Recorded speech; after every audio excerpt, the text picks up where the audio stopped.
ವೀಕ್ಷಕರೆಲ್ಲರಿಗೂ ದೈನಿಕ ರಾಶಿ ಫಲ ವಿಶೇಷ ಕಾರ್ಯಕ್ರಮಕ್ಕೆ ಸ್ವಾಗತ. ಇವತ್ತಿನ ಈ ವಿಡಿಯೋದಲ್ಲಿ ನಾವು ವರ್ಷ 2026 ಏಪ್ರಿಲ್ ತಿಂಗಳಿನ 26ನೇ ತಾರೀಕಿನ ದಿನ ತುಲಾ ರಾಶಿಯ ಫಲಗಳನ್ನು ತಿಳಿದುಕೊಳ್ಳಲಿದ್ದು, ಈ ದಿನ ತುಲಾ ರಾಶಿಯ ಜಾತಕದವರ ಪಾಲಿಗೆ ಹೇಗೆ ಸಾಬೀತಾಗಲಿವೆ, ಈ ದಿನ ಗ್ರಹ ನಕ್ಷತ್ರಗಳ ಸ್ಥಿತಿಗತಿಗಳೇನು ಮತ್ತು ಇಲ್ಲಿ ಉಂಟಾಗಲಿರುವ ಯೋಗಗಳ್ಯಾವುವು, ಈ ಯೋಗಗಳ ಪ್ರಭಾವ ನಿಮ್ಮ ಮೇಲೆ ಹೇಗೆ ಕಾಣಿಸಿಕೊಳ್ಳಲಿದೆ, ಜೊತೆಗೆ ಈ ದಿನಗಳಂದು ನೀವು ಹೊಂದಿರಬೇಕಾದ ಎಚ್ಚರಿಕೆ ಏನು ಅನ್ನೋದೆಲ್ಲವನ್ನ ವಿಸ್ತಾರ ರೂಪದಲ್ಲಿ ಇಲ್ಲಿ ತಿಳಿದುಕೊಳ್ಳೋಣ. ಮಾಹಿತಿ ತಿಳಿದುಕೊಳ್ಳುವುದಕ್ಕೂ ಮುನ್ನ ನಮ್ಮ ವಿನಂತಿ ಎಂದರೆ, ನೀವಿನ್ನೂ ನಮ್ಮ ಚಾನೆಲ್ ಸಬ್ಸ್ಕ್ರೈಬ್ ಮಾಡಿಲ್ಲವೆಂದರೆ ದಯವಿಟ್ಟು ಈಗಲೇ ನಮ್ಮ ಚಾನೆಲ್ ಅನ್ನು ಸಬ್ಸ್ಕ್ರೈಬ್ ಮಾಡಿ. ಹಾಗೆ ನಿರಂತರ ವಿಡಿಯೋ ಅಪ್ಡೇಟ್ಸ್ಗಳಿಗಾಗಿ ಪಕ್ಕದ ಬೆಲ್ ಐಕಾನ್ ಕ್ಲಿಕ್ ಮಾಡಿ. ವೀಕ್ಷಕರೇ, ದೈನಿಕ ರಾಶಿ ಫಲಗಳನ್ನು ತಿಳಿದುಕೊಳ್ಳುವುದಕ್ಕೂ ಮುನ್ನ ಈ ದಿನ ಗ್ರಹ ನಕ್ಷತ್ರ ತಿಥಿಗಳ ಮಾಹಿತಿ ಮತ್ತು ಯೋಗಗಳ ಕುರಿತು ನೋಡೋಣ. ಈ ದಿನವು ಭಾನುವಾರದ ದಿನವಾಗಿರಲಿದ್ದು, ವೈಶಾಖ ಮಾಸದ ಶುಕ್ಲ ಪಕ್ಷದ ದಶಮಿಯ ತಿಥಿ ಇರಲಿದೆ. ದಶಮಿ ತಿಥಿಯು ಈ ದಿನ ಸಂಜೆಯ 6:06 ಇರಲಿದ್ದು, ನಂತರದಲ್ಲಿ ಏಕಾದಶಿ ತಿಥಿ ಪ್ರಾರಂಭವಾಗಲಿದೆ.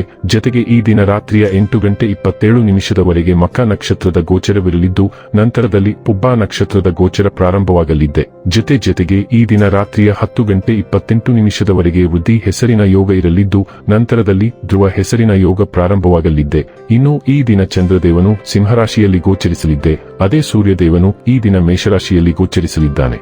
ಇನ್ನು ಈ ದಿನದಂದು ಅಭಿಜಿತ್ ಮುಹೂರ್ತ ಬೆಳಿಗ್ಗೆಯ 11:53 ಇಂದ ಮಧ್ಯಾಹ್ನದ 12:45 ಇರಲಿದೆ. ಇದು ಈ ದಿನದ ಗ್ರಹ ನಕ್ಷತ್ರ ತಿಥಿಯ ಕುರಿತಾದ ಮಾಹಿತಿಯಾಗಿದ್ದು, ಇದರ ಆಧಾರದ ಮೇಲೆಯೇ ನಿಮ್ಮ ದಿನಚರಿಯಲ್ಲಿಯೂ ಬದಲಾವಣೆ ಕಂಡು ಬರಲಿದೆ. ಇನ್ನು ಈಗ ಈ ದಿನದ ತುಲಾ ರಾಶಿಯ ಫಲಗಳ ಕುರಿತು ನೋಡುವುದಾದರೆ, ನಿಮ್ಮ ಒತ್ತಡ ನಿವಾರಿಸಲು ಕುಟುಂಬದ ಸದಸ್ಯರ ಬೆಂಬಲ ಪಡೆಯಿರಿ. ಅವರ ಸಹಾಯವನ್ನು ಗೌರವದಿಂದ ಸ್ವೀಕರಿಸಿ. ನೀವು ಭಾವನೆಗಳು ಮತ್ತು ಒತ್ತಡಗಳನ್ನು ಒಳಗೆ ಅದುಮಿಡಬಾರದು. ಆಗಾಗ ನಿಮ್ಮ ಸಮಸ್ಯೆಗಳನ್ನು ಹಂಚಿಕೊಳ್ಳುವುದು ಸಹಾಯ ಮಾಡುತ್ತದೆ. ಹೆಚ್ಚುವರಿ ಹಣವನ್ನು ರಿಯಲ್ ಎಸ್ಟೇಟ್ನಲ್ಲಿ ಹೂಡಿಕೆ ಮಾಡಬೇಕು. ನಿಮ್ಮನ್ನು ಸಂತೋಷವಾಗಿಡುವುದನ್ನೇನಾದರೂ ಮಾಡಿ, ಆದರೆ ಇತರ ವ್ಯವಹಾರಗಳಿಂದ ದೂರವಿರಿ. ಮನೆಯಲ್ಲಿ ತೊಂದರೆಗಳು ಹುಟ್ಟಿಕೊಂಡರೂ ಸಣ್ಣ ಸಣ್ಣ ವಿಷಯಗಳಿಗೆ ನಿಮ್ಮ ಸಂಗಾತಿಯನ್ನು ಟೀಕಿಸುವುದನ್ನು ತಪ್ಪಿಸಿ. ಇಂದು ನೀವು ಮನೆಯ ಕಿರಿಯ ಸದಸ್ಯರೊಂದಿಗೆ ಗಾಸಿಪ್ ಮಾಡುವ ಮೂಲಕ ನಿಮ್ಮ ಉಚಿತ ಸಮಯವನ್ನು ಚೆನ್ನಾಗಿ ಬಳಸಿಕೊಳ್ಳಬಹುದು. ನಿಮ್ಮ ಆರೋಗ್ಯ ನಿಮ್ಮ ಸಂಗಾತಿಯ ನೀಡಿದ ಒತ್ತಡದಿಂದಾಗಿ ಬಳಲಬಹುದು. ಇಂದು ನೀವು ನಿಮ್ಮ ಸ್ನೇಹಿತ ಅಥವಾ ನಿಕಟ ಸಂಬಂಧಿಕರೊಂದಿಗೆ ನಿಮ್ಮ ಹೃದಯದ ನೋವನ್ನು ಹಂಚಿಕೊಳ್ಳಬಹುದು. ನೀವು ಈಗ ಎದುರಿಸುತ್ತಿರುವ ಪ್ರತಿಯೊಂದು ಸವಾಲಿನಲ್ಲೂ ಸ್ವಯಂ ಪ್ರಾಮಾಣಿಕತೆ ಮಾತ್ರ ನಿಮಗೆ ನಿಜವಾಗಿಯೂ ಮಾರ್ಗದರ್ಶನ ನೀಡುತ್ತದೆ. ಇತರರಿಗಾಗಿ ನಿಮ್ಮ ಆಸೆಗಳನ್ನು ತ್ಯಾಗ ಮಾಡುವ ಬದಲು ನೀವು ಇಷ್ಟಪಡುವುದನ್ನು ತೆಗೆದುಕೊಳ್ಳಲು ಹಿಂಜರಿಯಬೇಡಿ. ಎಲ್ಲಿಂದ ಪ್ರಾರಂಭಿಸಬೇಕು ಎಂದು ನಿರ್ಧರಿಸುವಲ್ಲಿ ನೀವು ಗೊಂದಲಕ್ಕೊಳಗಾಗಬಹುದು. ಆದ್ದರಿಂದ ನೀವು ನಿರ್ಧಾರ ತೆಗೆದುಕೊಳ್ಳಲು ಪ್ರಯತ್ನಿಸುತ್ತಿರುವ ಎಲ್ಲಾ ವಿಷಯಗಳಿಗೆ ಆದ್ಯತೆ ನೀಡಿ. ಆರೋಗ್ಯ ಮತ್ತು ಸ್ವಾಸ್ಥ್ಯ ಬಗ್ಗೆ ತಿಳಿದುಕೊಳ್ಳೋಣ. ನಿಮಗೆ ಯಾವುದು ಸೂಕ್ತ ಮತ್ತು ಗರಿಷ್ಠ ಶಕ್ತಿಯನ್ನು ನೀಡುತ್ತದೆ ಎಂಬುದನ್ನು ಕಂಡುಹಿಡಿಯಲು ಸಮಯ ತೆಗೆದುಕೊಳ್ಳಿ. ನಿಮ್ಮ ಉತ್ತಮ ಆರೋಗ್ಯಕ್ಕಾಗಿ ಅದರ ಸೇವನೆಯನ್ನು ಹೆಚ್ಚಿಸಿ. ನೀವು ಬಹಳ ಸಮಯದಿಂದ ಪ್ರಯಾಣಿಸುತ್ತಿರುವಂತೆ ಮತ್ತು ವಿವಿಧ ಸ್ಥಳಗಳಲ್ಲಿ ವಿವಿಧ ರೀತಿಯ ಆಹಾರವನ್ನು ಸೇವಿಸುತ್ತಿರುವಂತೆ ತೋರುತ್ತಿದೆ. ಇದು ನಿಮ್ಮ ಜೀರ್ಣಾಂಗ ವ್ಯವಸ್ಥೆಯನ್ನು ಅಸಮಾಧಾನಗೊಳಿಸಬಹುದು ಮತ್ತು ನಿಮ್ಮ ಜೀವನವನ್ನು ಅನಾನುಕೂಲಗೊಳಿಸುತ್ತದೆ ಮತ್ತು ನೀವು ಅದರ ಬಗ್ಗೆ ಬಹಳ ಜಾಗರೂಕರಾಗಿರಬೇಕು. ಡೈಲಿ ಲವ್ ಮತ್ತು ರಿಲೇಶನ್ಶಿಪ್ ಬಗ್ಗೆ ತಿಳಿದುಕೊಳ್ಳೋಣ. ನಿಮ್ಮ ಸಂಗಾತಿ ಸಹಕಾರ ಮತ್ತು ಬೆಂಬಲ ನೀಡುತ್ತಾರೆ. ಚಿಂತೆಗಳನ್ನು ನಿಮ್ಮೊಳಗೆ ಇಟ್ಟುಕೊಳ್ಳುವ ಬದಲು ನಿಮ್ಮ ಪ್ರೀತಿ ಪಾತ್ರರೊಂದಿಗೆ ನಿಮ್ಮ ಕಾಳಜಿಗಳನ್ನು ಹಂಚಿಕೊಳ್ಳಿ. ಅದು ತುಂಬಾ ಸಹಾಯ ಮಾಡುತ್ತದೆ ಮತ್ತು ನಿಮ್ಮ ಒತ್ತಡವನ್ನು ಸ್ವಲ್ಪ ಮಟ್ಟಿಗೆ ನಿವಾರಿಸುತ್ತದೆ.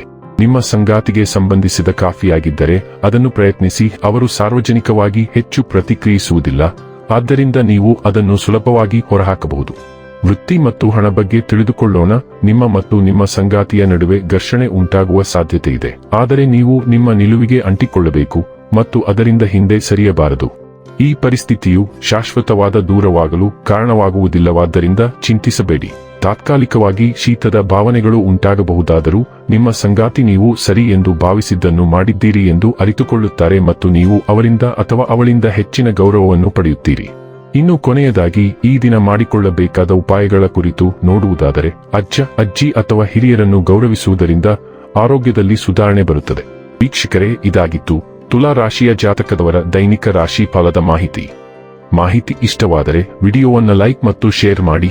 ಹಾಗೆ ಚಾನೆಲ್ ಸಬ್ಸ್ಕ್ರೈಬ್ ಮಾಡುವುದರ ಜೊತೆಗೆ ನಿರಂತರ ವಿಡಿಯೋ ಅಪ್ಡೇಟ್ಸ್ಗಳಿಗಾಗಿ ಪಕ್ಕದ ಬೆಲ್ ಐಕಾನ್ ಕ್ಲಿಕ್ ಮಾಡಿ.